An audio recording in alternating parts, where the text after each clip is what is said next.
Welcome back to Nortman Reviews, everyone. I am John Norton. I am your host and your guide to the Onslaught storyline. We're in Onslaught Phase 1, and this is a Hulk Smash episode of Cable. Issue. So this is kind of cool. Cable versus Hulk, right? Why are they fighting? We'll find out. So you got Ozymandias, I don't know how you pronounce it. Oz sounds better. And he's a servant of Apocalypse. And he chisels things. He makes this chiseled art, which he gets from visions. And he's all about stone and stuff like that. And there's a lot of words. Talking about Cable. And he has to survive a test of strength coming up. Talks about Onslaught and who he is and why he is and where he is. For at this very moment, whatever hope this planet had, like a candle in a gale force wind, is soon to be extinguished. So now you got Cable, and he's all fucked up for some reason. And he talks about how, who he is, what he is, and why he is. And he starts talking to himself, Cable does. He says, barely survived my encounter with Post, which is Onslaught's, emissary, with a stupid fucking name, Post. I don't get it. And his arm is all fucked up. He has this metal arm, but he has this techno-organic virus. And it starts fucking up the metal in his body. And he uses his telekinetic abilities to keep it in check.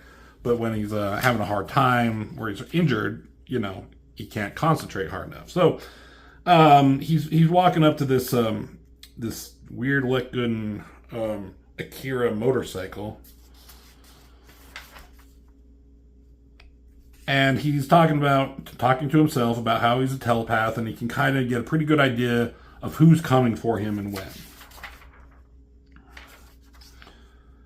And so he takes this piece off this motorcycle, which is kind of a cool concept, I guess, and it's a weapon. Because he can tell who's coming after him. He knows that the Hulk, spoiler, he's right there, is coming at him for some reason. And so he's trying to get everything ready, but then time kind of runs out. And there's the Hulk. The Hulk starts yelling at him. Puny man with puny gun cannot stop Hulk. Hulk is the strongest one there is. So Hulk is there, and he's looking very menacing, I guess. Written by Jeff Loeb. Huh, that's interesting. Penciler Ian Churchill. Ian Churchill is an okay artist. He probably gets better after this. I feel like this is some of his early work. I'm trying to think of what he's done. His style changed later, years later. He was doing an issue of, I think, the Red Hulk, and his style changed so dramatically. It was kind of crazy. Anyways, so Cable's talking about how Onslaught sent Post after him, and now he controls the Hulk. So he thinks that Onslaught is controlling Hulk right here for whatever reason. And he's talking about how Onslaught is so powerful that he could do these things. And he mentioned Bishop has always spoken of a traitor from within, which we found out in one of these issues. I don't have it with me. I did a video on it. Go look at the video. If what I suspect is true, if that traitor is who I think it is, then we're all in a world of trouble. Yes, we are. Hulk smash! So he's yelling at him. And Cable's like, I have to take my chance, lower my gun. It's not to antagonize him, so he doesn't want to, fight the Hulk, because who wants to fight the Hulk? But then he calms down suddenly, because, Hulk at this point was a smart brain Hulk. And he says, I have no intention of hurting you either. While we've never met, I don't know why we can't be reasonable. I was just joking with that Hulk smash stuff. It's been a while since I spoke like that. And he's like, oh, then why are you here? And he says to help, so now put down the gun. And he's being very deliberate. Put down the gun. And there's these action lines behind him. Does he just not want to do backgrounds? He's doing them everywhere else, more or less. Whatever. And Cable's like, your mind is telepathically blocked from me. Only one reason for that, a bad reason. And then I said I came to help. I didn't say who. And he just punts him. Kicks. Woo! And Cable goes flying off. By the way, Onslaught sends his regards. It's kind of a weak picture. I mean, my back is okay, I guess. Back anatomy is hard. Who's the inker? Scott Hanna. I don't know who that is. So Cable's getting fucked up. And Hulk comes jumping down at him, and has enough time to think to himself. And he's worried about having to spare a lot of psionic energy to fight the Hulk when he has to use it to keep his body together. But he uses his telekinetic powers, stops him from jumping down, and then hits him with a blast of something and sends him flying back. So good job, Cable. And oh god, just talking about the Hulk. The whole world knows that Bruce Banner, one of the greatest minds of our day, is trapped in the body of this monster. Yeah, we know. And he's going to say, whose will is stronger? So he tries to connect to Banner through telepathy, trying to get him to come out and the Hulk to regress. But a hand comes up, the Hulk's hand, and now he's gray. This is a weird thing, kind of a cool thing with the Hulk, where Hulk is big and green and usually dumb, but then he can be smart. But there was this version of him where he was gray. He was a little bit smaller, not as strong, but he had a mind, but he was a little bit more vicious and brutal. Arrogant, brutal, and quite vicious, it says here. So the situation is not improved. So Hulk starts pounding on Cable. Pretty bad. I mean, if it was regular Hulk, Cable would probably be like fucking paste right now. And he's trying to use his mental powers against him, but it's not really working. And he's talking here about how Onslaught wants Cable out of the picture. And side note, and it goes to Commander G.W. Bridge. And they're monitoring this battle. This is, I mean, I think this has something to do with X-Force. There's Contessa Valentina De Fontaine, acting head of S.H.I.E.L.D. That's who is in the MCU now, with Elaine from Seinfeld. So look at his fucking arm right here. His arm starts like going crazy. Sorry, someone's calling me on my phone. I don't know who it is, so I'm gonna tell him to go to hell. So his arm is all fucking nuts because he can't concentrate and use his powers to keep it under control because he's fighting the fucking Great Hulk.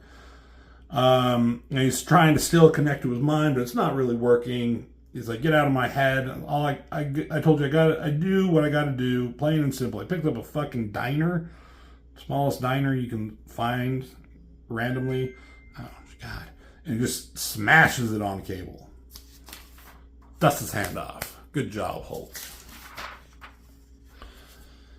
And then getting cold all of a sudden, but this don't feel natural. On the contrary, Behemoth, you deal with one who has been given the gift of utilizing nature's power. So here's Storm with her stupid fucking haircut. This like short haircut with these long strands in the front. I fucking hate that. So she comes in. Why is she here? Because in this issue of X-Men, I've shown a little bit. That's when the Avengers and the X-Men came together, and then they decided to go on these different missions.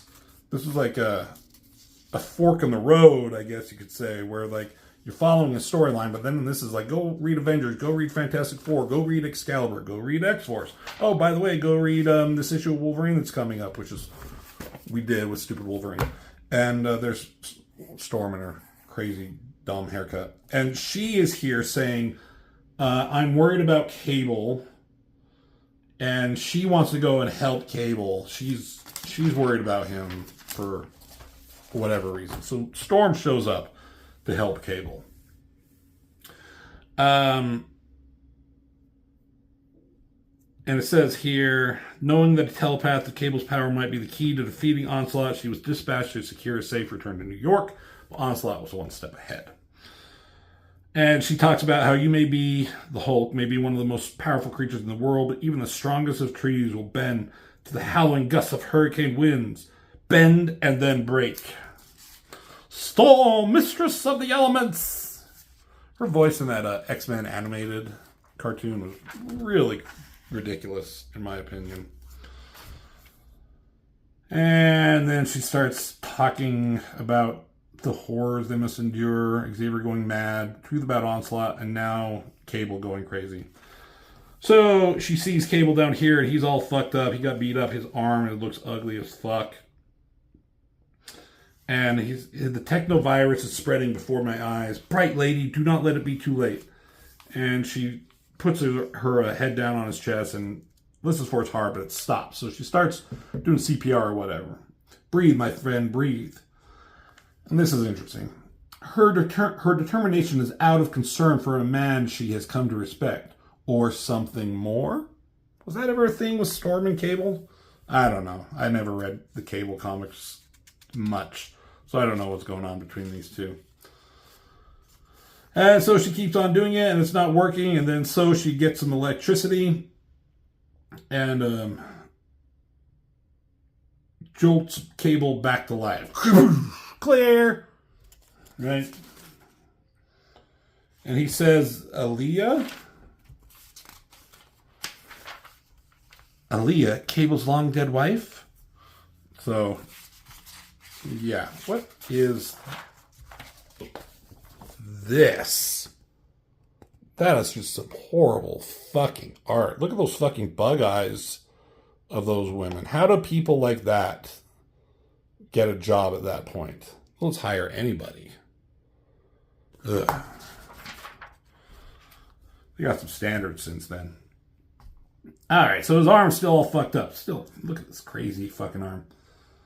And then so she tells him that Xavier's Onslaught. He knows, and he's like, I also have a crazy thick neck. Look at this.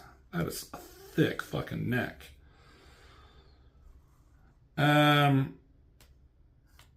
So they're talking about that it's Xavier, and that sucks. So Hulk comes back. Like, you'll never beat Onslaught because you got a prayer of beating me. And Cable says, I don't have time to explain. Just open your mind and link with me. And with Cable mentally guiding her powers, Storm unleashes a bolt of lightning into the Hulk's head. Hits him in the head. That's cool.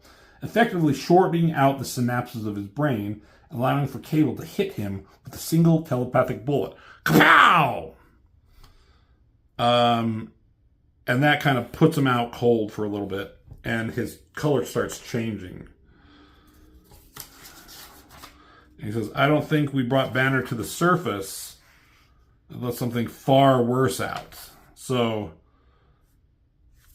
yeah, he goes back to green. And whilst he was green earlier in the book, here, he was kind of he had his mental faculties. You know, he was smart Hulk. But now he's just crazy savage Hulk. There is nothing now to stop the rage of the savage Hulk. So it says Bruce Banner, through great personal sacrifices, always found a way to temper that beast. But now Banner is gone, so he's just like beating the fuck out of them. And that's where it ends here. On kind of a cliffhanger. And then Apocalypse shows up. And he's talking to Ozymandias. And he's like, we have reached the end of the age. Humanity has entered its darkest hour. And my greatest enemy nears death. What better time to prepare for the dawn of Apocalypse? And so this issue, this storyline is to be continued in Hulk number 444.